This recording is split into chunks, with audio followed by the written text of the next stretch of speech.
Everybody, we are back. It is Tape to Launch, favorite is podcast, favorite is channel, favorite is everything. We are back. You guys already know what to do. Hit the subscribe button, subscribe. Hit the like button if you like it. Hit the dislike button if you don't like it. Leave a comment if you don't like it. Also, follow us on Twitter at the Mark John NFL for me, at Glen Rockney for Glen, and of course, discount code TDL, pandasubs.com. Discount code TDL for 35% off. All right, guys. So we're gonna have a pretty fun show for you guys today. I think you guys are gonna enjoy this one. We're gonna do a lot of fun topics today. Do Al Davis versus Mike Mayock and Dave Ziegler. I think it's gonna be exciting since those are. It'd be good. We could have added Reggie McKenzie, I guess, but that'd been too much. I mean, we have like 70 days before the NFL season starts, so I'm sure we'll get there. We can do McKenzie later. Good. Yeah. Good point. Yeah. But yeah. So how you feeling, Glenn? How you feeling right now, man? Pretty good. Slow time right now. It is slow. There's definitely a few things I wanted to address. I've suggested today the Al Davis versus Ziggler. Because I'm always fascinated because journalists and like talking heads, whenever like the fastest guy gets drafted, if like they'll be like, that's an Al Davis pick, and I'm always like, is it? Maybe it is.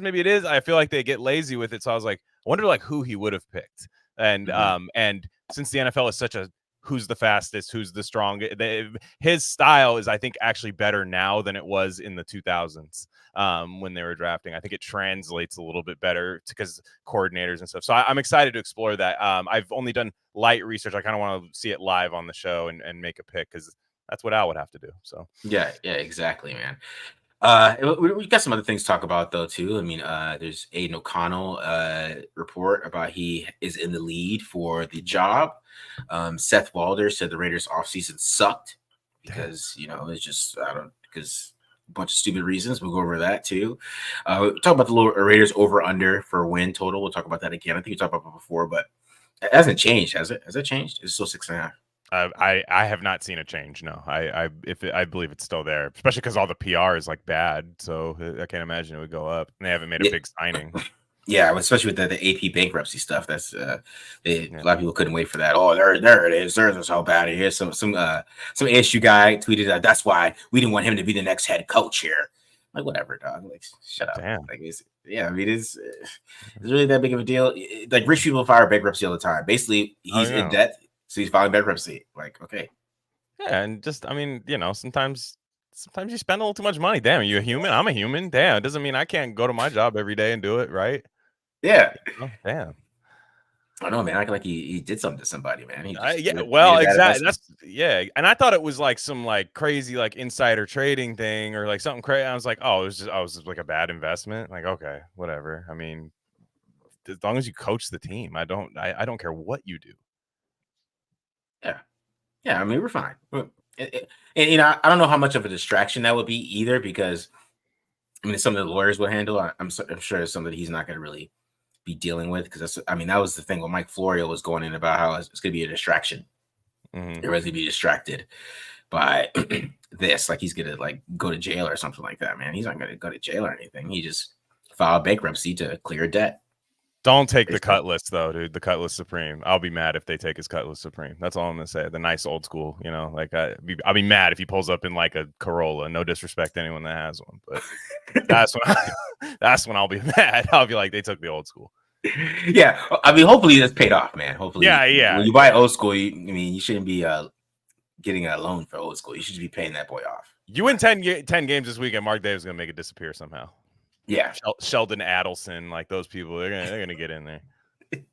Come on, right? Maybe even Tom Brady, man. Maybe Tommy will get in there instead of improve his ownership. Alex Guerrero, just get crazy with it. Let's do it. Yeah. So, what we got here? What we talk about today? If I can pull up this rundown here on my P's and Q's here. So, like I said, we talk about Aiden O'Connell has a slight edge, right? Making the leap candidate. Al Davis versus Mayock and Ziegler. We already talked about Seth Walder too on here as well, and then our Raiders win total over under. We're gonna talk about that. So, first things first. Nothing's really crazy going on. Training camp at OTAs is over, and so we got our first kind of news after OTAs, a little bit from Jeremy Fowler. I mean, we really haven't got really too much talk from anything Raiders. We got a 53-man projection from the Athletic. Now they have O'Connell starting over Gardner Minshew. Now they're in Minshew all the way. And then after watching minicamp, now they have O'Connell over the top. Jeremy Fowler now says that O'Connell has the slight edge over Gardner Minshew. So, I mean, what are some of your thoughts on that? Yeah, I still think it's his job to lose. I think he's going to have a terrible training camp. Like, and I mean terrible as in, and Minshew just come out and make some amazing plays. It's weird when you hear Max Crosby talk. He kind of likes the big playability of Gardner Minshew. It kind of seems like he has, and he's played against him actually, and in some of Gardner Minshew's best games, sadly. And yeah, there's not much to be said. There has to be some huge plays from Gardner Minshew and some just bonehead mental mistakes from Aiden O'Connell, leadership issues, which you just don't hear about those yet with Aiden O'Connell. You just don't hear that he doesn't have a grasp or, look, there's limitations with him. There's limitations with Minshew. We're still not there at the position. I don't think, barring an amazing season from Aiden O'Connell, I don't think we're there at the position. But I think he should still get the job, provided something that's, provided he doesn't just completely melt down in training camp. Because I just want to see. I just want to see what it looks like. And if they bottom out, then they're where they need to be to draft their next one. Yeah. So kind of reading the quote from Jeremy Fowler. He said it on SportsCenter. It wasn't like a report or anything. So he said O'Connell probably has a slight edge right now based on coming into the year two, being more vocal. I'm told he's acting like a starting quarterback, and Davante Adams loves him, which is the biggest factor here. Yeah. Which always helps, certainly with the brownie points. But Minshew has come in and shown some moxie. He's already got the offense. He's changing plays at the line of scrimmage, I'm told. He's been good at the off-script stuff, so it would be not surprising at all if both quarterbacks got to start in a preseason game, maybe. But we have ourselves a real battle in Las Vegas. So obviously, Minshew's been in the West Coast offense probably his whole career. He played under Doug Marrone, and I forgot, Nathaniel Hackett. That was his first guy. So it's West Coast offense. Then he went to Shane Steichen. I'm saying it right, this guy, Shane Steichen. He went over there with Shane Steichen at the Eagles and then with the Colts, right? And then he's over here with the Raiders. So him changing stuff at the line of scrimmage and maybe having a better grasp of the offense that Aiden O'Connell doesn't surprise me. I mean, you've been in the West Coast offense for years. Yeah, some guys might change certain names of things and name certain plays, but the plays are the same. I mean, it's the same concepts. Like Kyle Shanahan gets hyped up for a lot of the stuff he does, but he's running the same West Coast offense that's been run for years. Right. So Gardner Minshew, he's going to come in and he's going to have an understanding of it. He's going to understand where to change things, and that might make a difference with the coaching staff. But I think the biggest factor here is Davante Adams. Davante is Davante's backing Aiden O'Connell. I think Davante is going to get his way, and Aiden O'Connell will be the starter week one at least, going into the season. Yeah, and Getsy's a Davante guy, so if it's working under Getsy's scheme with Davante being fed, which it's not something I think has to happen, but it clearly seems like the team wants to, in the passing game, run through Davante Adams. So if that's the best option, and we saw it from the minute O'Connell took over last year, even in his bad games, he was looking for 17. He was looking for 17, and sometimes I wish maybe he wouldn't. I don't. I would prefer. I understand how good Davante Adams is, but there's other good guys on this team. But look, there is a hierarchy on all teams. Every single team has something like this, and Adams is going to get his way, it seems like. And to be fair, I agree with Adams. So like it should be that. And Minshew, again, very good as a backup, in my opinion. I think he'd be very good if for some reason he has to come in during a game. I think he can actually steal a game for the Raiders. Yeah, that's my thing. Like if Minshew is playing, I think the Raiders are not having a good season. That's the thing. Or he's hurt, right? Yeah. Or O'Connell gets hurt, or they start off really slow. but we'll see how that goes. I still think that we're not having a lot of the factors in of the offense, like running the football. That has not been done right now in OTAs. It's not getting done. They're not running the ball, right? They're not they're not going to be doing too much of that type of stuff. And yeah, so even if they're missing a lot of throws and things like that, and if Minshew knows the offense and he's missing throws, and Hayden O'Connell's a little bit behind, that kind of just shows me that Minshew probably isn't going to be the starter week 1 anyways, because if you know the offense already, you know the offense better than the younger player who's really never played in this type of offense. I mean, you could talk about college, whatever, and there's similar concepts that he played with Jeff Braun, but it's not an NFL version of it.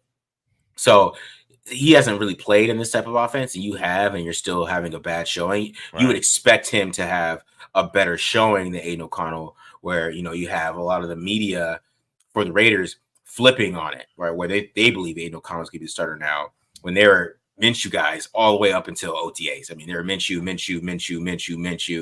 until OTAs, and if he knows the offense better and he's changed stuff at the plays and he's still not taking to the job like that, we kind of know how that goes. So it's going to be a situation like that it is still Aiden's job to lose, in my opinion. Yeah, and you can't really go off of like the guy, like you'll see on the Raiders like channel, those like official interviews they do on the Raiders YouTube channel and stuff. Like you'll see Minshew on there because he is a personality. Aiden O'Connell is nothing against him, but he's not really like an NFL personality that like you want cameras around him all the time and stuff. So I think a lot of people, outsiders, might see that, and maybe not even people who have scoops or anything, but people on the outside might see he's the one that's on the official team page getting interviewed. He's the one doing that. He's the one with the funny sound bites. Everyone remembers his college days and the Washington State stuff. So people might be making inferences towards Minshew, saying like, oh, well, he's the guy. But quietly, I thought Aiden O'Connell had a nice second half of the year, minus a couple duds, and I think the rest of the team saw that. And this team, as we'll get to with Seth Walder or whatever, he's mad at this, but I'm a little happy that this team actually likes its roster and has kept a lot of these people around, including Aiden O'Connell. So everybody that was on the team, for the most part, saw what happened in the second half and seems to be okay with it right now. Yeah, especially with a lot of the talk about what's happening with the team and their outlook. I don't know why people expect the Raiders to suck this year, because they're 8-9 last year. I mean, yeah. I mean, I think they're not that much of a different of a team. So it's interesting. But go ahead. They have a ceiling. I think they have a ceiling, like in terms of, look, anything can happen. That's why we love football. So I could be completely wrong with this. There's certain things like where it's like, oh man, like, are they going to win a 33-30 game this year? Like, Are they able to do that? Maybe. You hope they're not giving up 30 points, but even the best defenses do at this day and age, the way the game's officiated and stuff. So they do have a ceiling there. A lot of teams have that ceiling though, or a lot of teams have to, when they get out of the way they want to play, are they able to, I guess, is like, are they able to just be like, Aiden, you're gonna have to throw the ball 40 times today, and you're gonna have to, the 3rd and 9s, like that's what I'm a little worried about. So, and I think everybody's worried about that, but that might be the reason people think they're gonna suck. But for the most part, I think the people pointing at like it's a bad roster from, especially from like positions 2 to like, 53. I don't think it's bad. Yeah, it really isn't. It's not a bad roster, especially on offense. I think the offensive line is pretty good. Yeah. And I think they're going to have a pretty good offensive line, which is going to make a big difference. And I even think if O'Connell starts to play well, people are going to say that, well, he has a great line. That's going to be the thing. That's going to be the knock, is that he has a great line, and anybody can play behind that line. And that's the type of thing. I got an argument with PFF Sam about like Brock Purdy, because he was trying to say that they had the best supporting cast. I'm like, bro, their offensive line isn't good though. So if they have the best supporting cast, and you're adding the offensive line into it, then do they really have the best supporting cast, or are you just making that up, or you just on Kyle Shanahan's dick, which I basically told him that he was, which he is. So it's that type of thing. Like these guys, we're not very fluid with analyzing football at this point. I mean, it's all about really who we like and whatever quarterbacks. I mean, I'm sure Trevor Lawrence probably gets some hype, whatever. we like on in the media or whatever they want to like. That's what's happening, but they're ignoring what happened on the field to end the season. In my opinion, like you just can't ignore that. You just can't act like it didn't happen. You know what I mean? Yeah. Speaking of Sam, one of the first ever like beefs I ever got into, it was just a back and forth that lasted a lot. Like a lot of people jumped in. Was one time I think Sam was posting that he doesn't think that, like, he was trying to find places he didn't think a lot of teams actually tanked, and I pointed out that the Colts the year before they got Andrew Luck, I was like, they tanked hard. Peyton Manning went out with a neck injury, and they had Curtis Painter and Dan Orlovsky starting. Like, they never made a move at quarterback. They never panicked. They didn't go trade for somebody. They didn't do anything like that. They went out, and he was just like, no, that's not tanking. Like, that's just like a situation you're in. I'm like, dude, the fan base was yelling "suck" for Luck. Like, they were there, like everybody was doing it. Like, it was a joke. It was, I mean, like, it was, and these type of guys, what they do, and I don't mean just him. It's they hate when you group in all the analytics or any of the media, podcast media circuit and stuff. Certainly not us, of course, but they get attached to somebody and they get cooked when it doesn't work their way. Like, they get cooked, like Andy Isabella not being good or any of these other guys. They get cooked for that, but they have to like squat on it a little bit. Like, they have to sit there and like really get rooted in it, because it's even worse than just being like, damn, like me, I was wrong about CJ Stroud. I'm like horribly wrong. And I'm just like, wow, like, all right, I missed that one. It's not that big of a deal. You know, like, but a lot of these guys, it's like their livelihood. It's like you feel like somebody's swiping food off their family's table if they just even couldn't admit that there was a little nuance to the thing that they think is like scientific theory. Yeah, because to be honest, you know, the way Aiden O'Connell graded out to end the year, you figure they would be high on him. Yeah. But he even wrote an article about it, how he sees him as Ryan Fitzpatrick, which I thought was super interesting. Which I didn't know how I felt about that. I was like, yes, that's a weird, because his point was he had like 4 games over 75 PFF grade, right? Mm-hmm. And he had 1 game that was like elite. He had an elite PFF grade against the Chiefs, who won the Super Bowl. But he also had games that were like 39 and some bad games, right? Some awful performances. And yeah, I mean that's kind of what a rookie does. Because if you look at CJ Stroud's grades on there too, CJ Stroud did the same thing. Yeah. He had some great games. He had some really bad ones. I mean, it's a rookie quarterback. So yeah, you know, I think that the 4th round thing comes into play. He's a 4th rounder, right? Because I see so much hype about Will Levis, and you know, I watch Will Levis's film, and I even how tough he is, how athletic he is, like, it's the accuracy for me. Like, there's just so many throws that he just missed that are just he should have made, right? And even Byron Young's getting a lot of hype. So it's more about how we felt about you coming into the draft at this point. And you're gonna have to prove people wrong. So I mean, that's on Aiden O'Connell. I mean, it really has nothing to do with me, but I mean, that's really on him to prove that. But it's just the narrative. I just see the Will Levis, just it's growing. Like, oh man, it's because he does have some throws on film that like kind of can get you, but it's just some things he's just missing. So the buzz around him is rising, and you know, you figure, you know, if somebody played better than him, we would admit that. But it's more of a draft pick thing. Yeah, and just the fact the Raiders haven't been good in a long time. So they're just saying, well, they don't have a top 10 quarterback, and they're the Raiders. So a lot of times people's analysis starts and stops there, sadly. Yeah, for sure. I mean, this that was wrong. This one, yeah, media cares about arm strength with young QBs. That's very true. And big plays. I mean, like 12-second clip that everyone reacts to. Will Levis has a few of those. I mean, he has a couple really nice, like, crazy deep throws that, like, you know, maybe Aiden O'Connell doesn't make, but I want the guy that makes everything run on time, and that's the guy that you can, with what they're trying to build around, you know, Antonio Pierce, like hard-nosed football, run the football, make big plays on defense, and then don't turn the ball over. It's another reason I like O'Connell over Minshew. Is I just think he's going to be a less of a turnover liability than Minshew. People just don't understand that yet about Minshew, is that he is just a turnover machine, and he makes plays, but a lot of them don't. He just doesn't do that against the Raiders.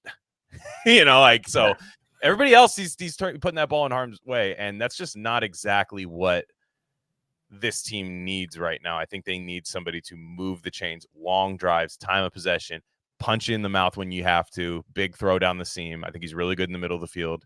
He's got the personnel to be great in the middle of the field, and we'll see. I mean, prove the guys wrong. It'll be funny. It'll be funny because I think they could easily become like a darling team this year because they have kind of like a pudgy quarterback with a mustache. You know, if they're 7-4 down the stretch, like people will flip the script fast. Like all you got, winning cures all, sadly, but it's true.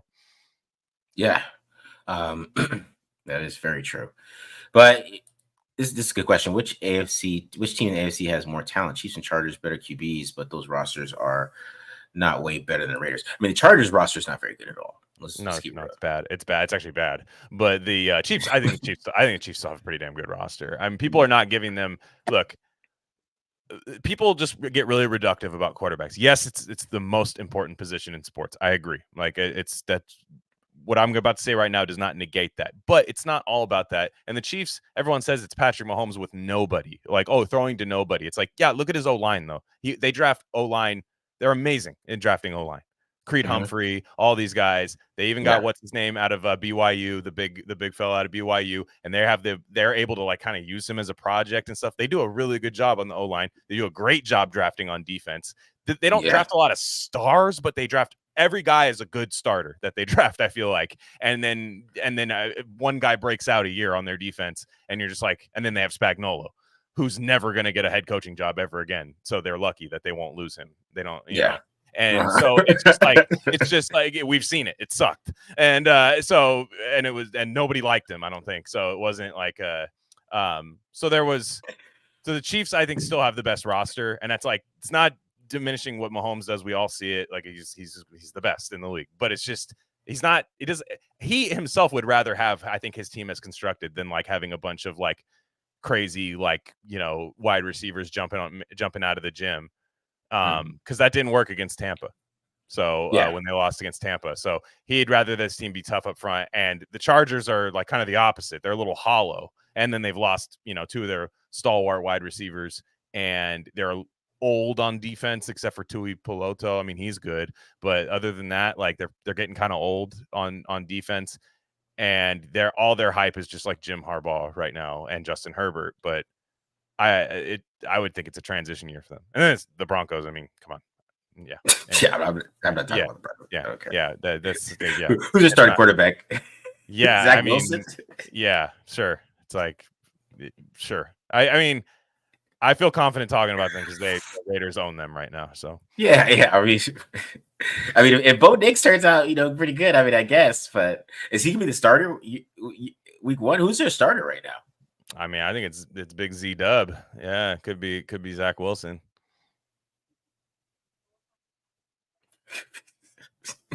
I mean, Broncos are just. I totally forgot they existed for a second. Dude, you're not scared of Zach Wilson to Marvin Mims, dude? Just lighting you up for 37 yards. Or maybe it's Jarrett Stidham. Maybe Stidham's gonna get the job, man. That'd be good for him if that's the case. But that was. By the way, I got to give a shout out to our friend BD Williams. I don't think he's a Brock Bowers guy. Have you noticed that? Has he been telling you about this? He's like he's not really on Twitter like that all the time. He jumped in a reply, and I was talking about Brock Bowers. I mean, he might be listening to the program. I think he's listening a little bit. Because he sees the hype machine that I'm putting on. He said like, why are we? He's like, your first round pick has to have a baby face or else they suck. And I thought he was like, I was like, that's a good one. That's funny. Like Brock Bowers looks kind of old. Like I give him that. And I think he's serious. I think he's serious. Like, and I said, well, if that's the case with Zach Wilson, he's like, well, Zach Wilson's gonna have a 10-year career. I was like, is he? I mean, if he sucks this year, I think he's out of the league. But all right, I was just, it's crazy. I'm like, so we got to put BD on Brock Watch. Okay. Yeah, you got to put him on Brock Watch. Put him on Brock Watch. Maybe he wasn't a fan of that pick. Maybe he just I don't think he is. I don't think he likes little luxury picks like that. I don't think he likes that. Yeah. I wish we had a live camera view to him. Oh man, I would have laughed. Hey, watching that pick. Yeah. Yeah, a lot of people didn't like that pick, man. To be honest, a lot of people didn't. No, it's just many people don't. They're like, I love the player, but what are they doing? You know, that's kind of the sentiment with a lot of the Raiders moves this year, as we're gonna get to. Yeah, for sure. Somebody said Brock worked his favorite college safety prospects. Yeah, that might be true. Maybe BD. I know BD was he was a secondary guy, right? Or I know he's playing a lot of special teams too. But I think he was a secondary guy. Maybe he's just picturing like getting cooked by like a bald guy in high school, like or college football, and being like, I would hate that if that happened. Yeah. Maybe. I don't know. I mean, with Brock Bowers, I'm gonna get this question. You think Harbaugh will go Peyton Gruden route and start making bad personnel decisions? I like this question, so I want to save this. But I do want to talk about what I think with Brock Bowers. I think he's going to be used a little differently than we expect. Like I was talking to them about them using him. Like I was telling Matt Holder that they probably might use him like they use DJ Moore and a lot of screens and stuff like that, and get him open in space. So I think it's gonna be interesting how they use him. But I don't expect Michael Mayer to fall off a little bit that much. But we'll see, man. No, I agree. Yeah. This is a good question. I just like this. Peyton Gruden route and start making bad personnel decisions. Hasn't he already? Yeah, I don't understand. I haven't seen one move the Broncos have made that I've been like, wow, that's really good. Because you got to think about this, right? I mean, Keenan Allen had a career year last year. He had a career year. And Joey Bosa was hurt. And then, of course, Khalil Mack is Khalil Mack, right? But Joey Bosa was hurt. He's been hurt for like the last, basically his whole career. He's a Bosa. They get hurt. Yeah. They get hurt all the time, right? I don't know what they do over there. They've been lifting. Well, their dad had him lifting weights when they were like 4 years old. And it's a thing. Pitchers in baseball, if you if you don't take a break, like your arm's going to fall off. Like it does. But anyways, as you're saying. Yeah. You might have a point. And then he's not trained by Mr. Universe, like because Amon Brown doesn't get hurt. So yeah, true. Yeah, he don't get hurt. I guess you get trained by Mr. Universe. It's a little different. It's a good point. It's a good point. Their dad was just a regular NFL player. He wasn't Mr. Universe. He's not Mr. Universe. But he got rid of Keenan Allen. Like I would have got rid of Bosa. I would have got rid of Mac or Bosa. I thought Allen fit that offense really well. Like kind of with that, like you want that, like how Crabtree was there with the Niners when Roman first took over. I think it's a better move for Keenan Allen personally to get out of there because you're gonna want to go play with the Bears and is it Darrell Bevel that they have over there?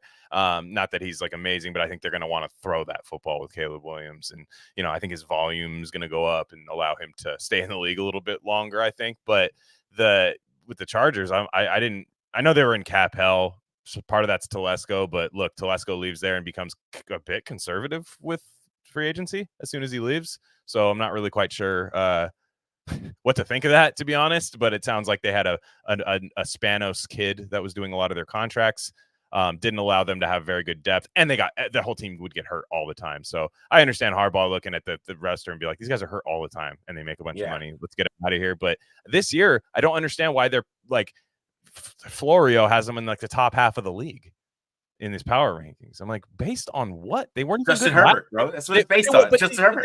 But they suck. Like they weren't even good last year. But they have Herbert. Yeah, I mean, gosh. That's what it's based on. Because I saw somebody else said they're going to make the playoffs. One, because people love Jim Harbaugh. If the Raiders hire Jim Harbaugh, the Raiders will have more hype. It doesn't matter what their team would be. Because a lot of the buzz is that the NFL media does not like AP. They don't think AP should be a head coach, which is crazy, right? They don't like AP. That's crazy.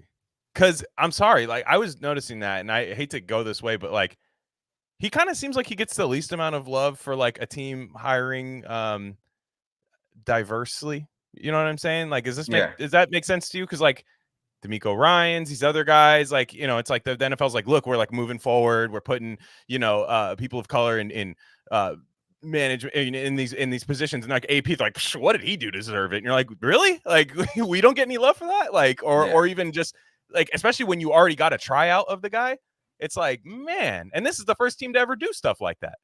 Yeah, I mean, it's more because AP's. How do I want to say this? I was going to say something I was really going to say, but I'm right. No, we're both kind of just having a fun network TV conversation right now. You and I privately would have more things. I was say. Yeah, they want more Russell Wilson type coaches. So I'll just say that they want a Russell Wilson coach. I see. Yeah, the old school. Right. He's got an old school. Yeah, you got an old school. You know what I'm saying? Yeah. You know what I'm Yeah, saying? He's a little, he's from Compton. They don't like that too much. That's what I think it is a little bit. I mean, I same gotcha. reason they do a little bit with Lamar Jackson too. So yeah, you know what I mean? Like it's just that type of thing.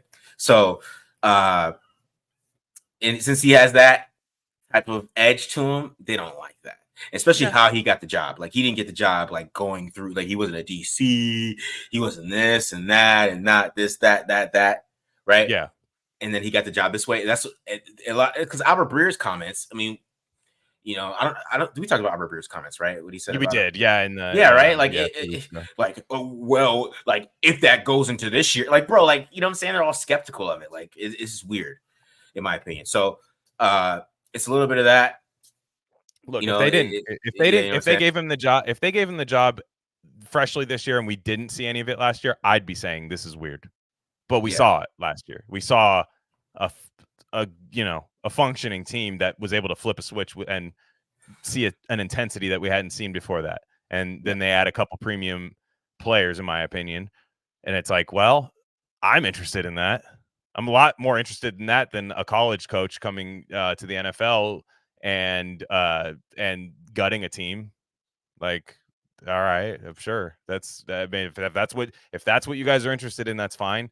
But I think, and I'm fine. I'm fine without the hype. I just think the weird, like, lazy hatred is very strange because I just can't. I am hypercritical of the Raiders normally, and I just have at least seen the vision in a lot of the moves that they've made this year. So stupid. All right, let's transition to Seth Walder. Let's get to Seth Walder here. So Seth Walder had a lot of thoughts about the Raiders offseason. Okay. I'm gonna put him up here. So, instead, I'll just talk about his negative. He said some, I don't know, whatever the hell he said. I forgot, but I don't have it up here. But he said instead the real issue was they didn't do within the context of not securing a quarterback. The team needs to recognize its non-contender status. It should have shifted its focus into acquiring resources to set itself up nicely so it could acquire a quarterback and become a contender again. And then he talks about the crazy part, which is trading. They didn't trade Adams, right? And the year 31-year-old receiver has one cheap year left on his contract, and Las Vegas needs to cash in for draft capital now. Instead, it is running out of the clock on a depreciating asset. Likewise, the Raiders ought to have traded down and acquired future assets that could have been used on or to support a future quarterback. Which that doesn't bother me too much. Elsewhere, the Raiders spent a ton on defensive tackle Christian Wilkins, which I criticized at the time. I'm sure you did as an overpay. He helps their defense, but I don't know if he's worth the price. And that's exactly how I read that. And then I like the Raiders re-signing James to a 3-year deal, which is this is what bothered me about Seth Walker said. He didn't like Christian Wilkins, but he liked Andre James and Cody Whitehair. yeah, that's and I've seen Cody Whitehair's tape, bro. 6th among guards in the pass block win rate. It's very strange. Maybe that's just what they were going off of to be like, wow, what a steal. Just looking at that metric. It is an ESPN metric after all. But all he had to do was just go on his homepage and there you go. But I hate when people get super big brained. Like there's those memes of like the guys like playing chess with their own brain about adding a really good player to a defense that was red hot in the second half last year. I mean, like they really played good defense in the second half of the year. They didn't have duds, I don't think. Unless I'm like the Colts game, kind of the Colts game. They couldn't stop the run against the Colts. Yeah, no, it was that was. I'll say that the Colts was probably the one bad game they had in the second half last year on defense, and then they go add Christian Wilkins, who right before the Raiders signed him, everyone was like, the Niners are going to get him. This is going to be crazy. And then all of a sudden, the Raiders add him with Max Crosby. I don't know if anyone saw Howie Long on Max Crosby's show. Yeah. Howie Long is like, I have never seen these old Raiders talk about a current Raider the way they get excited about Max and when he gets help and things like that. Like they see it. We all see it. And they had the money to spend. It doesn't stop them from getting a quarterback next year. The Brock Bowers thing's interesting because I wouldn't have hated them taking the Rams offer now that I think about it. If they were to take the Rams first, which what is that, the 24 23 probably? I can't remember. It was 19 actually. I think it was 19. Was it 19? Yeah, I I guess they think did so. lose Yeah. in the first round. Yeah, they did lose in the first round. So yeah, that makes sense. So yeah, 19. All right, and then you get a second rounder next year. They were looking to give away. Les Snead hates his picks. It would have been interesting to think about. But Mhm. and we'll have to watch Brock Bowers through that lens because that offer allegedly was on the table. But all these moves make sense. There was no. They never tell you which quarterback they should have got this year because you can't. They just didn't have one. But then the gall to really just act dumber than you are, to just be like, well, they should just tank. And that's something I expect from like Raider Twitter accounts with like 15 numbers in them. Uh-huh. I expect that from them. I don't expect that from somebody who gets paid to talk about this stuff, where it's like, how many teams actually tank? Like, they don't. It's a weird thing. Like, teams don't actually do that. GMs might, but even how long, GMs don't even get kept around that long anymore. It's really tough to tank in the NFL, like, from all the way down. Guys don't want to put bad tape out there. Their contracts aren't guaranteed. It's just like, dude, it's really hard to do. So you have to go out there and put a competitive product on the field. And I can't imagine anyone looking at, Tom Telesco. Mark Davis sits down because he read Seth Walder's latest article, and he sits Mhm. down with Antonio Pierce and Tom Telesco and go, look, guys, this year doesn't count. I need you guys to lose. Antonio Pierce, who just got a job, car dealership thing's not going so hot. And then he's just like, I am not tanking. Like, I am not tanking, dude. Like, Antonio Pierce is not a type of guy that's going to want to tank his first year because we don't know how much time he actually has. Mhm. So it's like, no, go get good players and go win games. You can't just wait for Patrick Mahomes to fall into your lap. It's not going to happen. Oftentimes it doesn't. Most teams don't have an elite quarterback. Yeah, I know most teams don't have a elite quarterback. It's you know I thought his thoughts were weird because, like I said, I mean, people are just for some reason they're ignoring how the year ended last year. Like it's like if you were a team with a young quarterback who finished 5-4, was still in the playoff race against the Colts. I mean, if they beat the Colts and then they go beat the Broncos, they might have been in the playoffs. Like they were in the race. There is not. It was not like they were. Mm-hmm.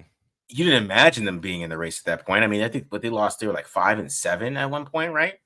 Mm-hmm. So, I mean, that means they ended the year losing like what, two more games, I guess. So, if you weren't expecting them to be there, we're ignoring the pass rush, right? I mean, they're big pass rush versus secondary guys. I mean, that's the analytics thing. The pass rush helps the secondary, but we're ignoring the pass rush, right? And we're ignoring just how they finished the season. And that's the main thing with the media is that's bothering me. Because the only person that did ignore was Mina Kimes. She was like in shock, like they were fourth in this, and then like Yeah. she's, you know what I'm saying? Like, but people like him, they're ignoring their own numbers, in my opinion. Like you're ignoring your own numbers, bro. You're not looking at your numbers. You're assuming that since the Raiders don't have, I don't know who they have. I don't know who they expect. But I guess is this a quarterback driven media? They don't have a quarterback. I mean, that's really how everybody feels about it. So since they don't have like a quarterback that they feel like can keep it going and string wins for it, who knows? I mean, who knows if Aiden McCall surprises everybody? We don't know. So there's mystery there. And I think that some of them expected Minshew to start too. I think there's a big thing they expected Minshew to start too with them as well. So we'll see, man. I don't know. It's just so just I don't know. It's typical Raiders hate. Like I see people in the media talk about that in the comments. But yeah, I mean, yeah, it is typical Raiders hate too. But also, it's a little bit of ignorance to me. It's I feel like you're laziness. being ignorant. It's It's like, Yeah, go it's ahead, lazy. go It's go lazy. ahead. No, it's lazy because you get like okay. What I would say, like what in your mind would be a proper way to be skeptical of the Raiders right now? Like in my mind, it would be okay. Look, they missing. There's questions in the secondary at corner. They have Devon. I think the Devontae Adams thing is kind of a fair critique. Yeah. I think it's kind of harsh, but I understand it. I think it's kind of look, man, like Antonio Pierce is not going to come in here, like I said, and want to get rid of the best receiver on the team. Like, it's just not what he's going to want to do. But I kind of get it, because if they don't have a good year this year, I think Adams is going to start trying to make his way out anyways. Like, to be honest, like I sound like I hate on that guy all the time, but like I hear him talk, I'm like, this dude is like 3 straight, like, 39-yard games with low target. He's three of those games away from like completely saying, I don't want to be here anymore, which is fine. Receiver, that is the nature of that position, especially when you're a star at his level. But that one I think is interesting. But at the end of the day, it's like I don't think they're not that far out. And the thing that they're missing is obviously the thing that everybody covets, and it's the reason people tune in to watch the draft usually, is to see where the quarterbacks go. But again, they didn't pass on any quarterbacks this year. They just, what were they going to do? If they got Kirk Cousins, do you think Seth Walder writes a positive article? No, he even meant at the beginning of his article, he talked about how Kirk Cousins wouldn't even help them. No, right. So it's like, what? So then you go with the guy making like $800,000 a year and see where it takes you. That, I think, to me, analytically, if you think Aiden O'Connell stinks that much, then they are tanking. Yeah, technically. So I mean, yeah, okay, I get it. But Christian Wilkins, like, look, if that's so bad, what should they have just done the Houston Texans thing from a couple years ago, where you just get a bunch of guys on 1-year deals? You can go that route. But again, I don't want to waste Max Crosby's career. I really don't. So yeah, I mean, yeah, and to be honest, I mean, even Devontae is kind of in on this. He's kind of in on it. Anyways, I mean, he's bought in to what is happening with AP. He believes in AP, and he likes Aiden O'Connell. So I mean, that's what all that matters, in my opinion. So if he is happy, that's why he's still there. Because I'm sure if they decided, like, they paid like Gardner Minshew is like, you're going to be the starter, he might have felt a little different, right? So it's going to be interesting. So I do see a lot of people talk about like quarterbacks need quarterbacks to win a Super Bowl. That's an interesting conversation. Before we get to some making the leap candidates here that we'll talk about real quick, I think it's an interesting conversation because there's only like 4 guys that won a Super Bowl like in the past like 10 years. Exactly. I think an elite quarterback consistently gets you in the mix. I agree with that. I agree with that. Like, everybody's right about that. Every single year, but the thing is, people put like think the top 10 is elite, and I don't think that's true. Right? Like, it's really the top 6 that, like, top 6 guys. I think you're being more generous going 6, but that's just me. I guess I'm tough on quarterbacks. I guess, like, I just don't see a lot of these guys as like when Josh Allen this year has a year where he's throwing his helmet on the sidelines, and then he eventually gets traded to the Raiders next year, and then we're laughing at this whole conversation we're having right now. When that happens, like, we're gonna realize that there's about 4 to 5 guys in the league that like change a franchise. And there's a lot of overrated guys, and a lot of guys run into elite seasons. There are non-elite quarterbacks that run into elite seasons a lot. That happens a lot. There's guys, I mean, like, I don't think anyone's going to call Jared Goff elite, but I think last year he had like I won't say elite, but he had a very good season last year, like very good, winning. They could have won with him. A couple plays go here and there, they could have won a Super Bowl with Jared Goff. I just think, for the most part, dude, you get Brock Purdy, who is good, is a very good quarterback. But Jalen Hurts, like, a lot of these guys are very good, but they're up and down. They're a step below a lot of these guys. Yeah. And it's rare to just like think like, well, they keep passing on that guy. The Raiders don't keep passing on that guy. It's just they haven't found a way to win with average or win with above average.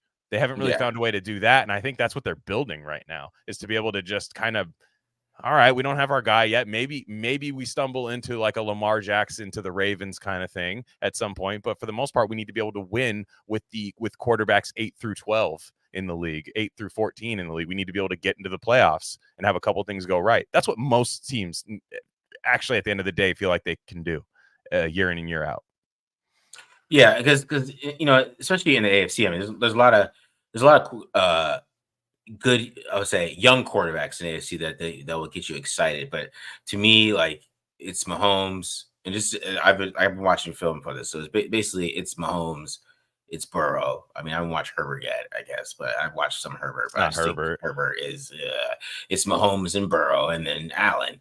And then if you go to the NFC, I don't know. I don't know who's over there. That would be like I would be even consider like elite type of thing. And then Burrow gets hurt all the time. I think it's Stafford. I think it's Stafford right now. Oh yeah, it's still Stafford. Yeah, I think Stafford. I think Stafford is like the guy. But again, he's what, 38. Like it's so it's like even if the Raiders traded for him, which I mean he would immediately have them in like contender stuff, but like for how long?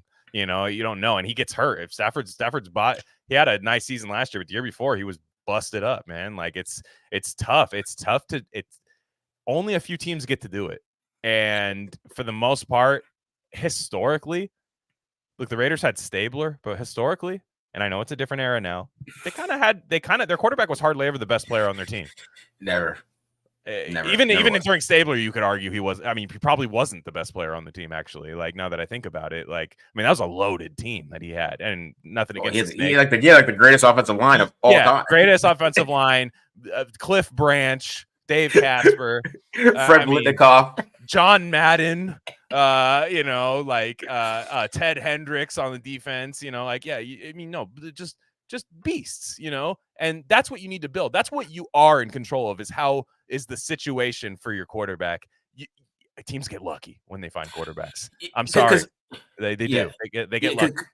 Sorry to interrupt you, but because honestly, historically, and I know recently Patrick Mahomes has kind of changed all of this, right? Patrick Mahomes has kind of just changed everything that has equaled quarterback history, because he's honestly the first, Cam Newton was talking about game changer, game manager.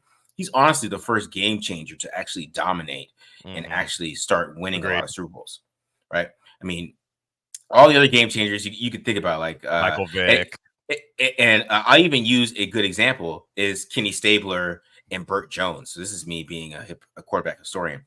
Burt Jones for the Colts was the game changer, right? But Kenny Stabler was the guy who wouldn't turn the ball over, would make a lot of clutch throws, was accurate as hell, and he would make every throw, and he would just get everything. It was just more of just a, I would say, just a, I don't know, it's hard to explain. But same thing like Joe Montana and Dan Marino. Like, it's that type of thing. Like, it's that way historically, and I don't know how much that has changed, because even Patrick Mahomes had to reel himself in because he thought he was just going to be able to run around the whole time of his career, and they got their ass kicked by the Bucks. And then the next year they started like 3-4 or something like that, and he had to change the way he played to keep winning. So it's just interesting how we talk about quarterbacks these days, is because Patrick Mahomes is just that. Yeah, exactly. Awesome player. But go ahead. Yeah, look at George Blanda, 1962. If you ever want a fun season for him, he threw 42 interceptions in 1962, which is like insane. It's the craziest thing ever. If you look at his box score, I have an old video on my old YouTube channel where I went through like his mindset, where he had like 6 interceptions in a game where they like threw the ball like 20 times, and it was just like, it's amazing. Like, these are people who like changed the game. Even guys like Bobby Douglas for the Bears that were running around, Vic, Randall Cunningham. These guys didn't win.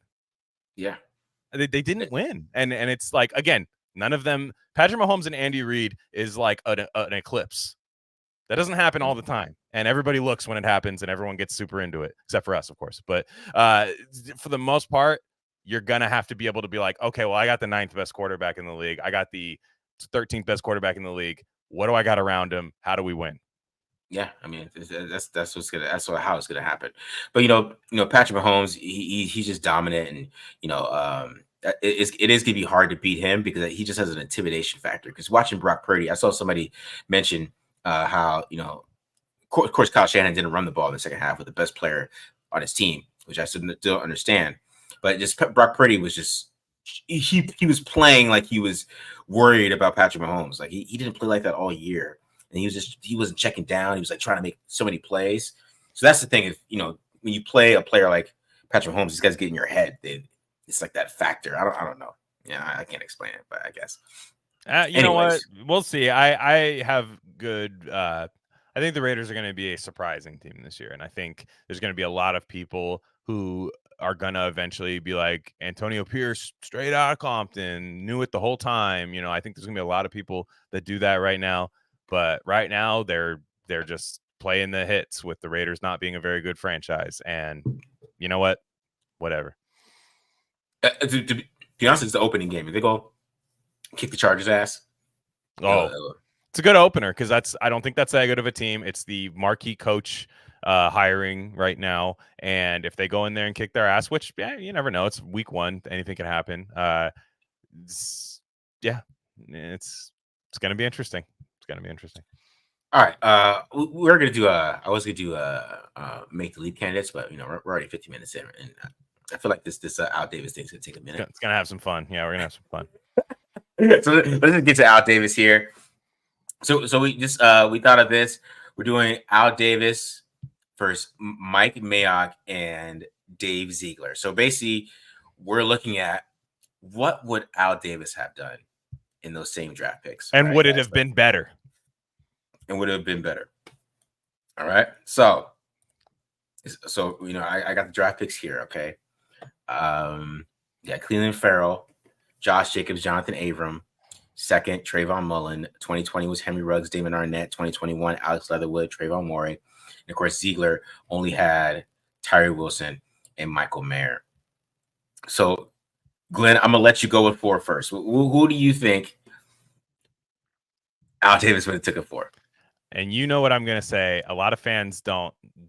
Now, it's actually a good pick. It's between 2 guys that I think he takes. Okay. The one that would be also a reach at the time, but this guy ends up becoming a really good player. One guy, this is not my final pick, but look, what's Al Davis' philosophy? The combine, the guy, the freak. Bruce Feldman's freak list is just Al Davis. That's all it is. Like if you look at the Bruce Feldman freak list, and Rashawn Gary would be the guy for me personally, is what would do that. But I'm going to go in true Al Davis fashion where everybody goes, what? When he makes the pick, DK Metcalf, 4th overall. Dude, he did stuff like that. And the thing is there were times where, I remember when they drafted Bruce Campbell, right? Like 2nd round or something. Like everyone was like, what the hell? But Bruce Campbell had the craziest bench press or whatever. And it was out of this world. I went with DK Metcalf because that man is huge, fast, and played in a big conference and was semi-productive despite Ole Miss being not that good. And he was faster than AJ Brown. I don't think he would have even looked at AJ Brown, but that would be the guy. And it's better than Cleveland Farrell. Yes, it is. All right, so I went Devin White. Okay, so Devin White's a freak too. All right, he was a freak. They had a linebacker need, right? And he was a freak, right? And he was everything that Al Davis would like. He was fast as hell. He could move. He could do everything that you like. That's why I think that he would have went Devin White here, before he went DK Metcalf. Just because White had a lot of buzz around going. He was the next pick after this, right? He went at 5 to the Bucks. So I think just maybe knowing the draft, knowing what the Bucks would have wanted, I think he goes Devin White, just because Devin White is an athletic freak too. Just athletic freak, monster. And just, I mean, he's not good, obviously. And, Raiders fans probably would have been pissed with that. But, afterwards, after that happened, but he's a freak, man. He was a freak. He still can move. He still can run. He still is one of the, most athletic linebackers in the league. He just can't guard nobody for some reason. I don't know what the hell that's about. Yeah. The reason I said Metcalf too was because I'm looking at that time. We're inserting Al Davis into 2019 as though he's becoming the GM of the Raiders. Yeah. So they had already traded Amari Cooper. We don't know what he would have done years before that. I mean, the time they have Derek Carr, and I think he would have just wanted to go get like that huge receiver. That's the reason I think they would have done that. But I think Devin White was on the short list too. Even Devin Bush, I think could have been an option there. He did not care about when you thought a certain player was going to get drafted. That's one thing I mean, neither did Mike Mayock, to be honest, because they drafted Cleveland Farrell. So that's the thing. It's like my biggest thing about that was like at least Al Davis reached on like freakish players. Mike Mayock reached on like grit guys, like the military guy's son. Love this guy, like that's what he did. And Al Davis at least was like, well, and I just think his philosophy would be better now than it was in 2007. Yeah, that is very. Yeah, I agree with that. Somebody said I should use Devontae Adams as a first rounder. No, that didn't make it as fun. It's not as fun, guys, to do that. But Ziegler wasn't bad. We're not anti-Ziegler here. He's not a bad drafter. I mean, you cannot the Jimmy G stuff and all that stuff. It's like tell Josh to shut up, dude. Like it's like I think he would have figured something out better. But yeah, no, I agree. I didn't think he was a bad drafter at all. I think he's a lot better than Mike Mayock. I mean, they did say that he wanted to draft CJ Stroud, and Josh was like, "No, I need Bryce Young. That's it." So yeah, to be honest, I'm kind of glad we didn't do all that. If that happened, I'd be a different kind of sad Raider fan right now. If it was like we went quarterback and it wasn't the right guy. Ooh. Yeah, that was bad. Yeah. All right, Josh Jacobs. Do you think he goes Josh Jacobs, or where do you go with this? This one's tough. This one's tough because I think the guy he wants is Jeffrey Simmons. I think Jeffrey Simmons, right? Everyone remembers Jeffrey Simmons had kind of some interesting questions off the field, although it doesn't seem to have shown up since then. I think he was that guy. I am going to go ahead and say that they get I'm going to say Montez Sweat.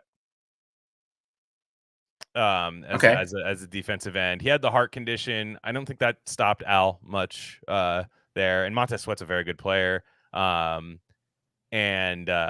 people will laugh at my next pick. They'll never be able to guess my next pick. But for now, I'm going to go with Montez Sweat.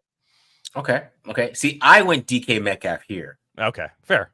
I went DK Metcalf here. He wouldn't have DK Metcalf would not have fallen past a second chance for Al Davis. I agree with you there. And Jacobs was too slow. Too slow. He's taking DK Metcalf right here. If he had the 31st round picks, now I don't think he's trading Khalil Mack in the first place, but that's a different story here. Agreed. But he paid his guys. He paid when you were Al's guy. He paid you. Yeah, especially if you're a Raider too. Yeah. Marcus Allen was too big for the Raiders, so you weren't a Raider. But if you're a Raider like Khalil Mack was, you're keeping him, right? No matter what. So I think that he goes DK Metcalf here. I think I'm going DK Metcalf first rounder. So I got Devin White, DK Metcalf. You're going DK Metcalf, Montez Sweat. That's not a bad draft though so far. No, my next pick's gonna suck though. He's gonna burn one. I mean, I can't be like Al Davis, the legend. Like he missed a lot of picks too. I mean, it is what it is. 27th overall, the Raiders in 2019 went Jonathan Abram, and in the Al Davis draft they went Jonathan Abram. Mm-hmm. They picked the same guy.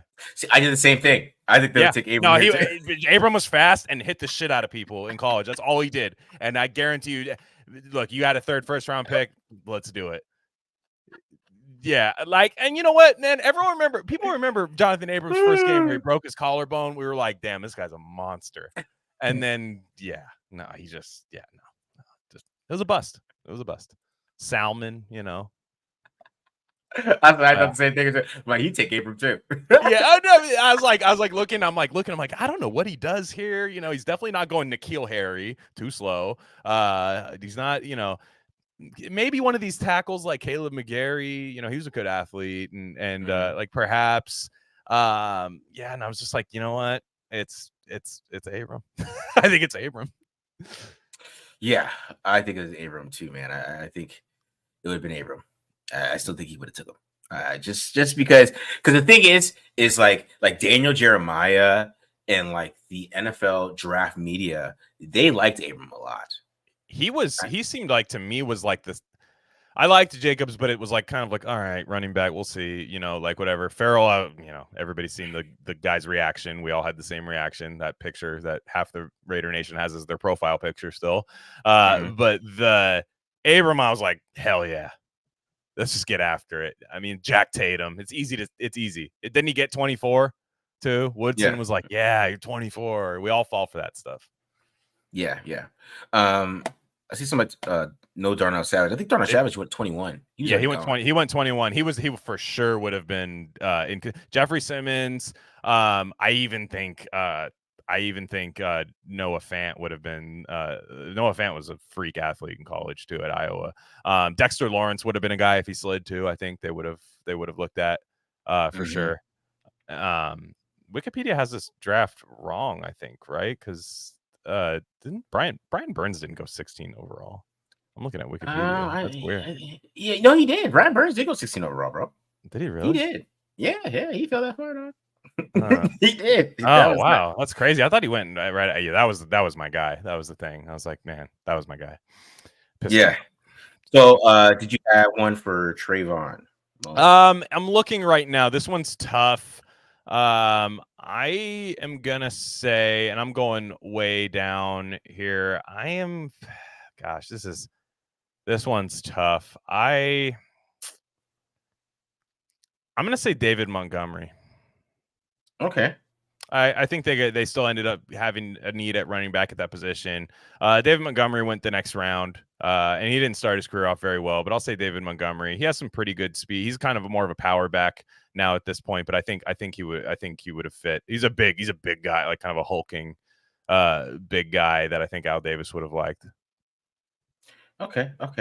I went Dalton Reisner.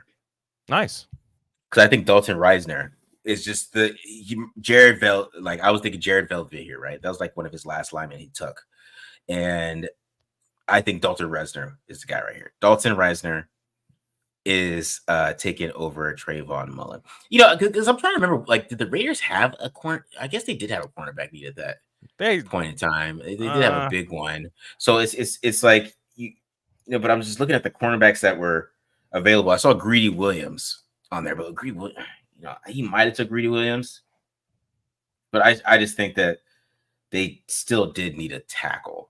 In my opinion, like at least a right tackle or somebody like that, right? Because I don't know who the right tackle was in 2019. Who was it? Oh, it's Trent Brown. They played Trent Brown, and he would have loved Trent Brown. I mean, he would have eventually cut him because Trent Brown. He would have eventually cut him, but like he would have for sure given Trent Brown the big money too. I mean, big, massive tackle like that. He loved that type of stuff. Yeah. I see people talk about Ruggs and Arnett together. Yeah, I know this. We're getting to that one. That draft is electric. I'll tell you that much because there are a lot of Al Davis traps in that draft. Where oh man, I'm looking at it right now. All right. So for Henry Ruggs, at 12, what do you think? Part of me wants to take Henry Ruggs, right? Again, and I remember when they drafted him. When they drafted him, everyone was like, and Al Davis would love this pick. And I'm like, yeah, but he's small. And that's kind of my thing. He liked big and fast. Darius Hayward-Bay was like 6'2". He right? Do I have that right? He was pretty big dude. Bigger guy. And he liked big and fast. I am going to say that he would have reached, and people aren't going to like this pick, Noah Igbenogany. Noah Igbenogany is a freak athlete, and he was a corner at Auburn. And this dude was track star in college. Track star, long jump, high jump, everything. Killed the only reason he went back into the first round was because of that. Was because of that speed and all that. I think he would have taken that. You guys will like my second pick, I think, but. No, I was not expecting that. You got me on that. That was Al Davis pick because I was not expecting. Right, but the thing is, I'm trying to be realistic. I'm not like Al Davis, the eternal flame. He would have he would have hit on every pick. No, he would have missed on a couple, but his philosophy, I think, would have actually bred like superstars on this team. I mean, because Noah's not that bad of a player. Actually, he's a pretty good player at the Dolphins. Is he good? He's not bad. He's not a bad player. Really? I to be honest, he's a slot receiver. He's not bad. He's not bad. A slot corner. Okay, yeah, no, but he's fast. I mean, like he is really fast and really athletic. And I just think he's just one of those guys. Like Al Davis doesn't care who's on the board. Like that was his guy. Like that was the guy who jumped out of the gym. I mean, yeah, I wanted to catch you off guard with some of these. Yeah, because I wanted to go Henry Ruggs too. Because I just thought to me. I'm thinking like Cliff Branch, right? What if he took Jalen Reagor though? Yeah, I don't know. That's the thing. I was like, I didn't want to be that mean and be like, because he might have.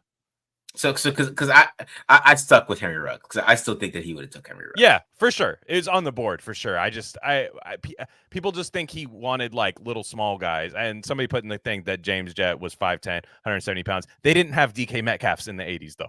So like, I'm sorry. The minute that the league switched to like 6'3" guys that run 4.3s, Al Davis would have been like, no more short kings on my team. I'm telling you. Yeah. So okay. All right. So I stuck with Henry Ruggs. Who are you taking at 19? Which Okay. Damon Arnett's the worst pick I've ever seen. Yeah. So that the one thing that you could say is that if you were like, nah, Al Davis, he would have screwed up and stuff. He would not have taken Damon Arnett. That's one thing that he would not have done. Slow. Remember when Damon Arnett got drafted and Raider fans were like, oh, the guy timed the 40 wrong, obviously. No, he's slow, actually. But okay. Quick little intro to this pick because it's a huge pick. It's a huge pick, but everyone's going to like it, I think. So at this pick, and you know, this is where it gets interesting. Okay. I don't think Derek Carr's a Raider at this point. Okay. So you have to look at what's on the team. Right? You got to look at what's on the team. I don't think that he's a Raider at this point. And I am going to go with Jordan Love. Oh, man, you took my. That's what I did. I took Jordan Love. He's not turning down Jordan Love. That's the same thing I did. I took Jordan Love. That's the same thing. I was like, Derek Carr goes 7-9 again. Yeah. No, he's taking Jordan Love at 19. No, just because. Yeah. If you know, Al Davis, he would want to throw downfield. And that's one thing Jordan Love. 100%. Maybe way too much. And he's seen Patrick Mahomes dominate already. By this time, he's already seen Patrick Mahomes. I need that. Like, bro, the Chiefs got this guy. I am fucked up. I am up there like a cadaver in my booth watching Patrick Mahomes destroy this team. I am 97 years old. I need a quarterback. He would for sure take this guy. He might take him at 13. He might have taken him at. He might have taken him at 12. He might have done it, and we would all been like, "Bro, what?" And you know, you didn't have Aaron Rodgers to sit under, right? So like, we don't know. Yeah, maybe he sits under Carr. You know, maybe he sits under Carr. I don't know. Maybe that's what it is planned. I gotta say, Raider Barry's in the comment talking about that. I think this is a really good point that he made. However, Howie, I don't know if anybody listened to that Howie Long interview. It was amazing. If you're a Raider fan, go. It's like just straight Raider porn, and not in that way, but like Raider porn in terms of like amazing history and cool stuff. Yeah. Howie Long's so cool. He said Al passed. Raider Barry says Al passed on Marino and Rodgers late in the first. No way he drafts Love. First off, that's all in the bank. Like I passed on these guys. I need to go get somebody good. Second off. Howie Long was rumored to be in a trade package for the Raiders to move up in 1983 to go get John Elway. Yeah. And it was turned down. So, yeah, a lot of teams passed on Marino because he did cocaine. And then Miami was like, slide through, But, like, other than that, that wouldn't stop a lot of people nowadays, to be honest. I mean, nowadays we'd be like, all right, bro, IG Live, no IG Live next time, But, like, for the most part, like that wouldn't stop a lot of guys. And Jordan Love doesn't have those issues. Like no, he doesn't. He was at Utah State. I don't even think they have cocaine. It's not allowed. But that was Marino's problem. Marino was a cokehead. Yeah, he was a cokehead. He what? No, he's a party. He's a wild child. Dude, Pittsburgh. If you ever watched Goodfellas, the Pittsburgh cocaine connection scene, Marino. super on cocaine. To be honest, because Marino didn't even like watch film. He just went out there and played. That's why he couldn't beat Joe Montana. He would just go out there and ball. And he would shred the 85 Bears, dude. Like on Monday Night Football, 50 points against the 85 Bears. And he was like, "Oh, Miami, sick. Let's go." Like Scarface just came out that year.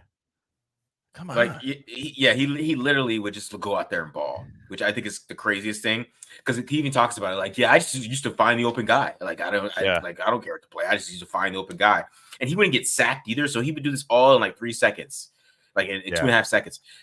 He's insane talent. But if he actually did film, and he would have been unbeatable. He wasn't a quarterback's quarterback. Yeah, he wasn't like a I know what you mean. Yeah. Yeah. But this is a good point too. Mark Wilson was kind of the reason that they didn't take. because he kept trying with Mark. I think he tried with Mark Wilson for like 6 years. Like he had a good arm. He had a good arm. But I remember one of my favorite comments was on Silver and Black Pride back in the day. I'm talking like 2010 when I first started like going on blogs and stuff. Someone said like, man, Mark Wilson was good, but anybody, if any defender got near him, it was like a puppy shitting glass. I was like, damn. And then I watched the Mark Wilson. I was like, yeah, there it is. Yeah, the Rays went 12-4 with him, bro. No, he had a cannon. He had a cannon. No, I mean, like, bro, you watch like old like Vince Evans. You're just like, man, he tried, and man, he was ahead of his time. I think he was actually like a little ahead of his time with some of these guys that he had. That's why I think Jordan Love was not a consensus first rounder. It was kind of an off year for quarterbacks. I think Daniel Jones went the year before, but there were these.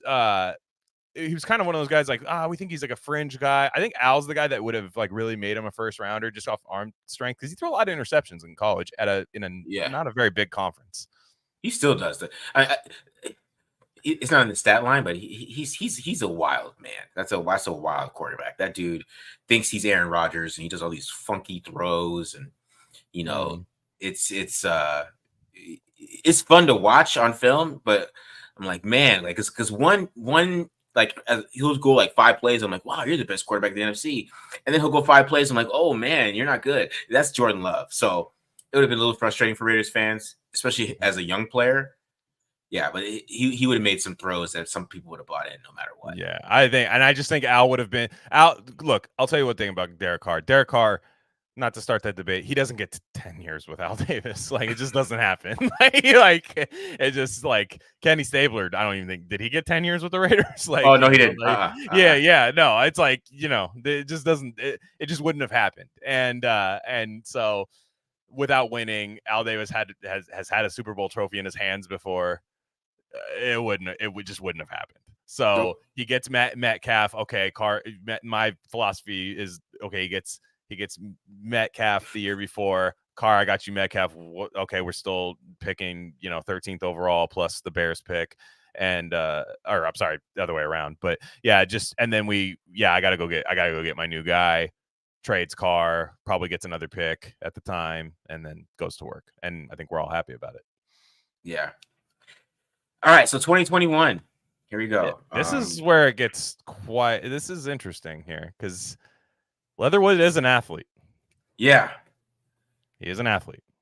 Okay, so who did you take at 2021? Because Alex Leatherwood was a terrible pick. I can't believe they did that. It's really, really bad. I think that they go. So it's gonna be between Travis Etienne is gonna be on there. It's kind of one of those in between, maybe.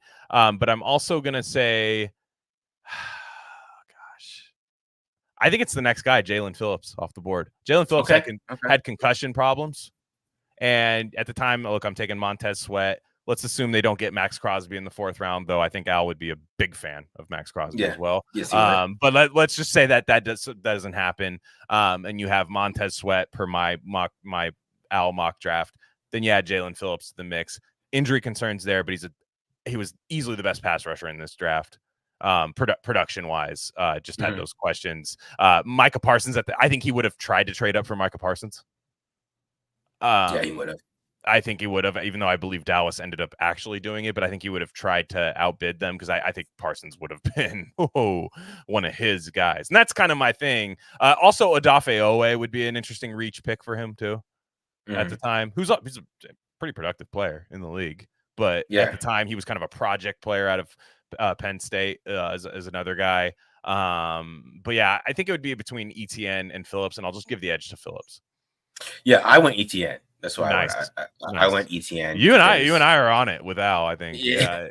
Because I think that, just the production from Clemson, how fast he is, and a lot of the things that he's been he's the whole Jaguars offense.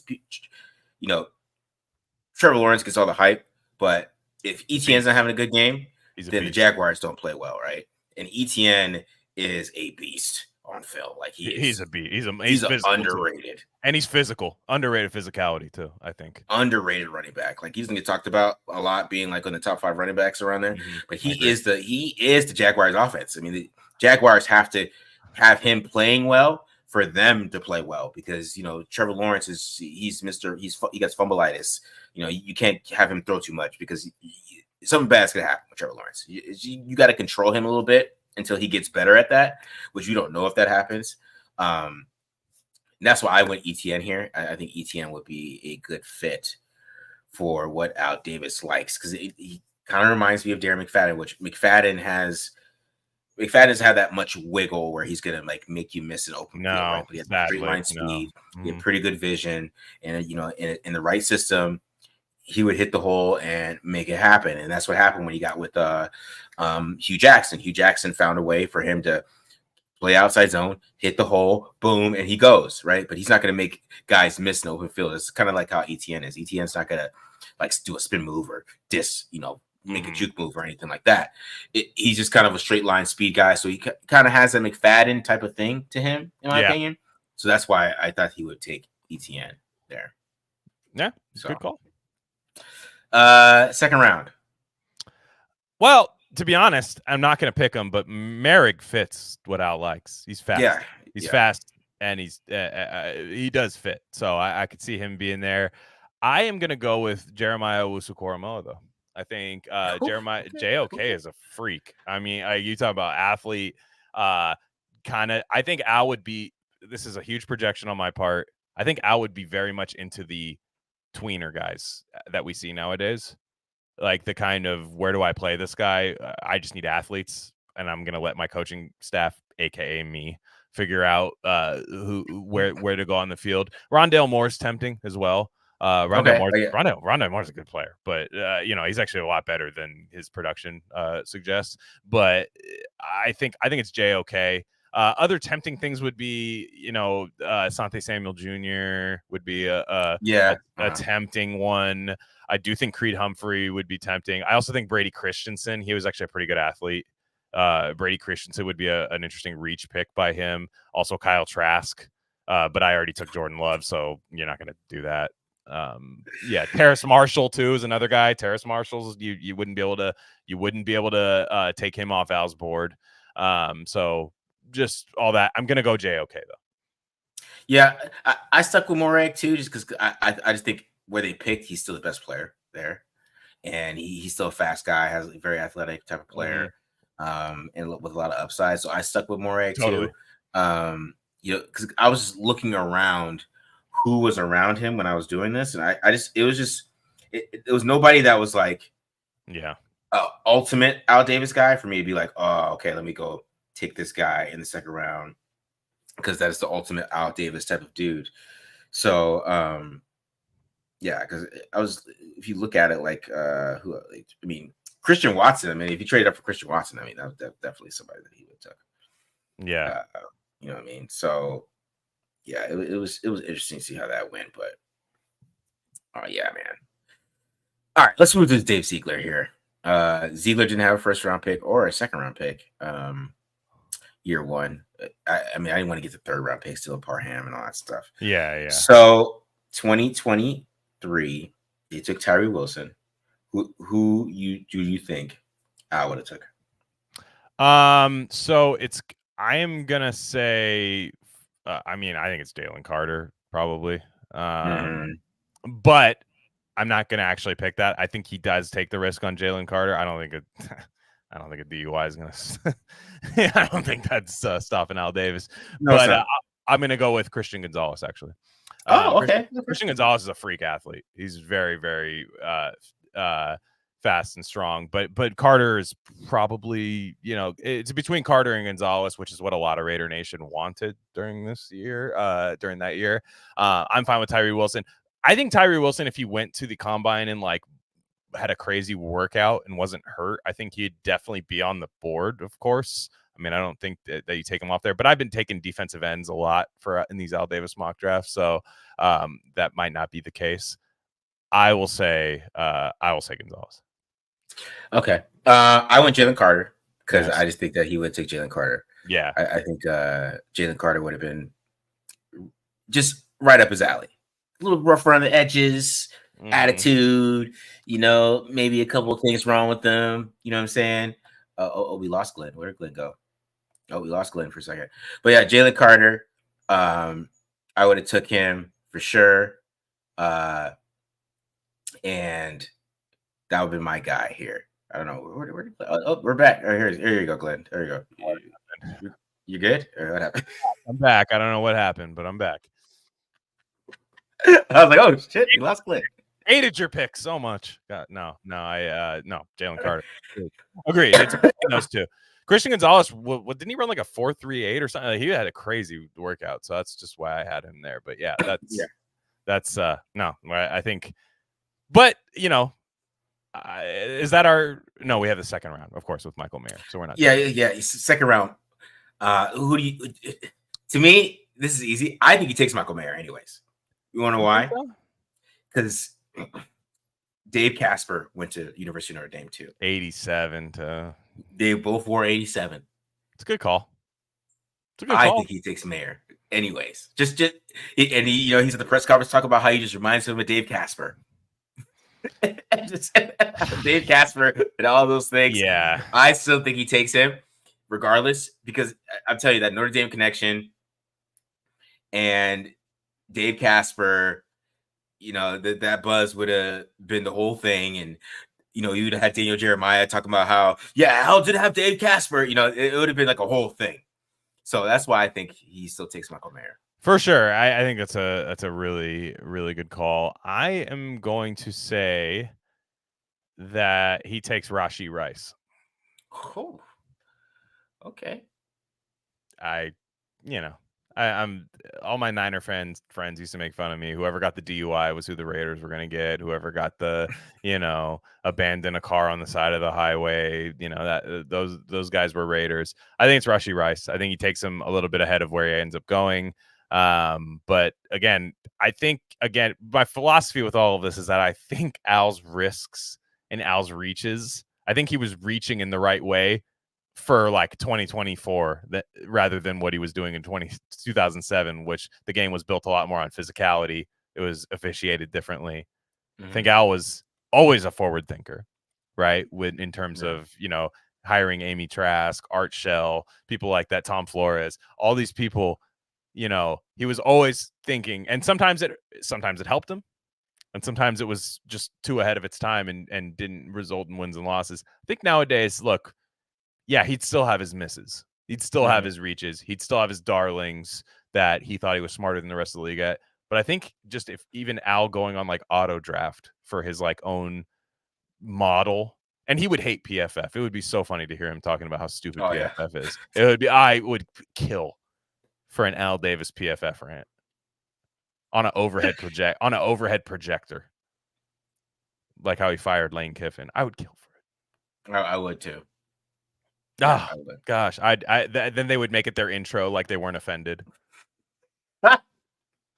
Like they do with JJ Watt, like it didn't hurt their feelings. Yeah, like JJ Watt going in a little bit. JJ Watt went in though. He did a whole He did, but they try to pretend like, haha, like, yeah, like they try to make it like it's so funny that people, it's like, nah, like Al would go hard on PFF, guys like that.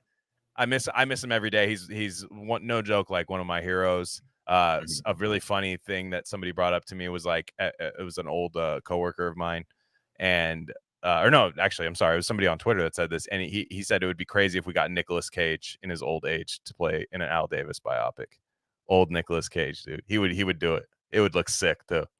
That'd actually be a pretty damn good movie. Yeah, I'm telling you. Let's get it, like a real Al Davis movie, like The Maverick. Just call it that. Like just a real movie like that. He's fun to think about in this day and age because I think he was ahead of his time. Yeah. This is an interesting point out. I thought he went out because this happened when I was like 10 years old. Mike White. That's before my time. Mike White. Yeah. This is like when I was 10 years old. But Mike White was 8-2. That was one of my main memories as a 10-year-old. Was the Raiders started 8-2. Jeff Hostetler just made the playoffs 2 years in a row. We're on a roll here, and it just fell apart. That's why he fired him. No, because they finished 8-8. They were 8-2, bro. The first year in LA, the first year they went back to Oakland, it was so much hype around that, and they started off 8-2, and then they finished 8-8. and they missed the playoffs. I think they lost to the goddamn Broncos week 17. Yeah, you're getting fired, bro. You lose to the Broncos and you're Al Davis, you're getting fired, Doc. Sorry. It is what it is. Damn. Yeah. Nah. Yeah. That one I don't. Yeah. I mean, I just think there'd be more. There would have been a lot of. I think like Raiders Twitter would have liked it more because they would have made more changes too. Like he would have made again. Carr's not getting 10 years on this team. But also I don't, like you said, I don't think he trades Khalil Mack. I don't. I again, there would definitely be falling outs. I think in the social media era, there would be certain players that would be disgruntled with him because that was how Al was. You were either his guy or you weren't. And there would be like if Marcus Allen's situation happened in social media, boy, you know, a lot of these things. I can't say that they would have a title or anything like that, but I think they got really stale under Mayock. And under McDaniels and Ziegler, they got really stale, and that's just one thing they wouldn't be is stale. They kind of tried to overcorrect after Al and kind of try to draft like choir boys and kind of, you know, these guys that weren't necessarily like, and then we would lose to these guys that were just faster and better. And it was weird to watch the Raiders just not be fast enough against other teams. And I just miss his philosophy a little bit, I guess. Yeah. So that's a good question. Who would be the Raiders head coach 2023-24? He wouldn't have brought Gruden back. His pride would have been too crazy. That's a tough call. He definitely wouldn't have hired Kyle Shanahan. No. He wouldn't have done that. So we gotta think about this because when he died, Hugh Jackson was the head coach, and Hugh Jackson doesn't get fired if he's still alive. No, he would have loved Hugh. So how long is Hugh Jackson coach, right? So we have to think about that. Yeah, he definitely gets a few more years after that. He gets years with Carson. I think the Carson Palmer trade happens either way, to be honest. That's another thing. I think he would have loved when that happened. I thought Hugh Jackson was like operating in a sense of Al Davis, kind of like big arm. I think that still happens. Gosh, it's tough to say because it's such a young man's league now. Gosh, that's tough. Somebody said Sean Payton. Sean Payton wouldn't have coached under Al Davis. No, it'd probably be a college guy. I'm thinking like it'd be some college guy, huh? Because he hired Lane Kiffin out of college, right? Yeah, he would have gone that route. It'd be somebody younger. Lincoln Riley. Yeah, Al Davis and Lincoln Riley would be interesting. He would have given Cliff Kingsbury a spin. I think Harbaugh too. I see Harbaugh in there. McVay. Harbaugh coached under Al. Yeah, and he loved it during that time. That's interesting. He would have liked McVay. He definitely liked to go through like royal blood, NFL like kind of royal bloodlines. Yeah, no, I think they would have cycled through even more coaches, sadly, because even the good ones would have, after a while, been like, bro, this is my team. And he's like, no, it's not, because he was a Caesar type ruler. I mean, he just wasn't. That's the thing that would have been the hang up nowadays, right? Like is the kind of bureaucracy of the NFL now. And I just don't think owners don't really run teams like that anymore. Like look at David Tepper. You know, David Tepper now goes to like a restaurant and tells him to take the board off. Dude, Al Davis sued Silver Creek High School in San Jose for having the Raiders logo. Like he was crazy. Like that stuff, he would get flamed for all this stuff. Somebody says Steve Sarkisian. These are all interesting names. Like these are all, he would go for the hot like college. I got a big arm quarterback. You know, I got Jordan Love. I need some of this guy. I got DK Metcalf. I got Jordan Love. That's why I think Lincoln Riley. Yeah, I like. He would only last 2 years, but Lincoln Riley would come in. Moved to Vegas, which I actually think Al would have moved him to Vegas too. I think Al. What about Vrabel? That's not a bad one. Maybe, but I think he would have wanted that offensive mind, but also they still moved to Vegas, in my opinion. That's a hot take of mine. Oakland's lost all 3 of their sports teams, so that's a weird Oakland thing. So like they still would have moved to Vegas. I think Al would have been all over that. And but the problem is you bring Lincoln Riley to Vegas. Oh, with Al Davis drafted players. It would have been some tough stuff. Yeah, that's a good point. How many defensive coaches did he have? Did he have one? Did he ever have a defense coach? It's not a lot. It's not a lot. Yeah. Who was it? No, he didn't hire Dennis Allen. That was Reggie McKenzie. I mean, No, no. it's tough. I'm on a blank here. Yeah,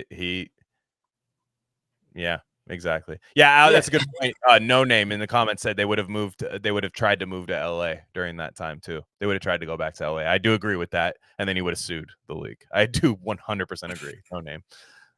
And it would be crazy. But yeah, I think the Vegas thing, he would have seen an untapped market there.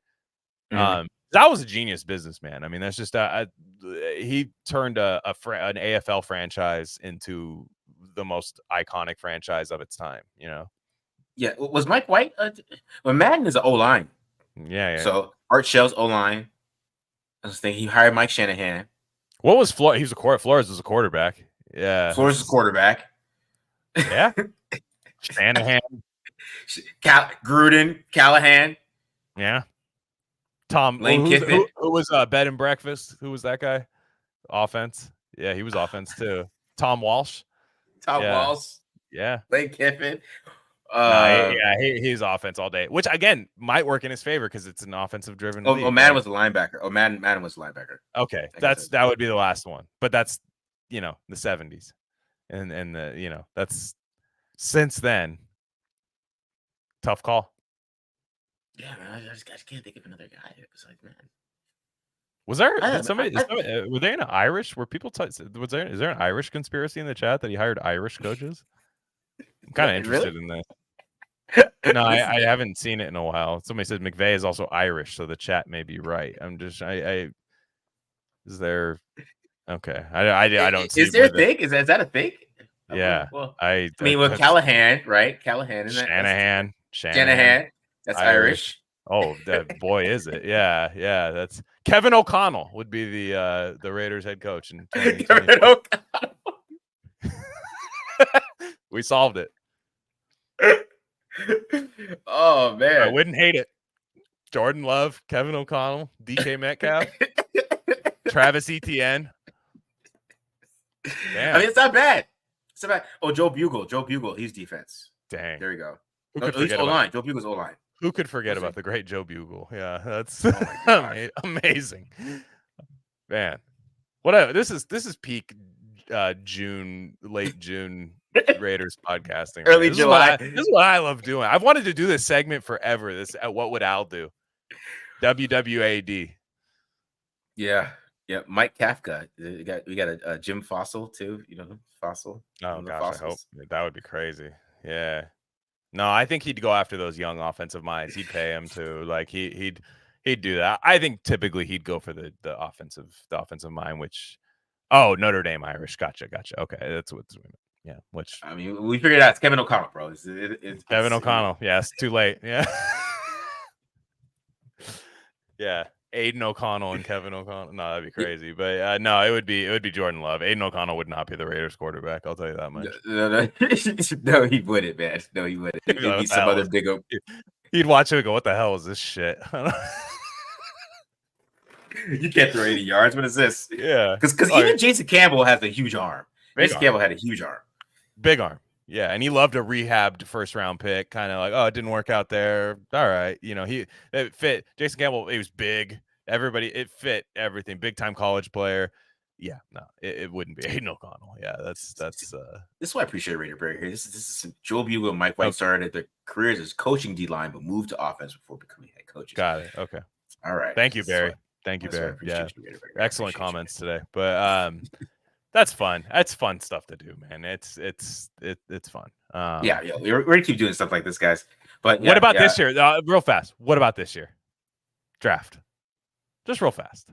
Just real fast. Who do you think he would have drafted? So it might still be Brock Bowers. It might still be. Bowers. I think so too. I think it still might be Brock Bowers. I gotta go look who's on the board. I might think Dallas Turner, Chop Robinson's another guy would definitely jump. Brian Thomas Jr. There's a lot of guys this year that would be interesting. Nate Wiggins would be another guy. There's a lot. Penix would get him kind of excited, I think. Mm-hmm. Penix would get him. He might have to go make that trade for Penix, but Yeah, he might have took Byron Murphy too. He might have just took Byron Murphy. Yeah, no, there's a lot of, and we don't know if these guys are good or not. Dallas Turner, like we don't know. Amarius Mims is another guy. Amarius Yeah, Mims. I think Xavier Worthy. That would have been the one that would have bothered every Raiders fan. Yeah, again, I think you have to be kind of big. I think like you can't be 170 pounds. I don't think that'd be the case. But yeah, and then second round, I'm looking Adonai Mitchell would be in kind of interesting thing. But yeah, just looking, Roger Rosengarten would be on his board for sure. With that athleticism. Yeah, no. Jermaine Burton, that's another guy he'd think about. Absolutely. Jermaine Burton. Yeah, Jermaine Burton. Yeah. So yeah, it's interesting. Yeah. I didn't want to spend a lot of time on that because we don't know if these guys are even good yet. But yeah. Yeah, that's for sure, man. All right. So we're out of here, guys. I really appreciate it. We got 300 in here today. It's slow time, so we're not expecting to get like 1,000. It's slow time. We get it, guys. You guys have better things to do on a Friday night. But we're here. We'll be back here, guys. Appreciate you guys joining us and enjoying this episode. Make sure you check out some of the other episodes we got. You got Luke Getzey, got all like basically 100 breakdowns about Raiders free agents, all that stuff. I'm gonna do some more Luke Getzey stuff this weekend as well. So be on the lookout for that. We can do I almost said the wrong name. The Commanders. I'm gonna do the Washington Commanders game with the Bears. So I'm gonna do that this weekend, and hope you guys enjoyed this. But we're out of here. See you guys. Yeah.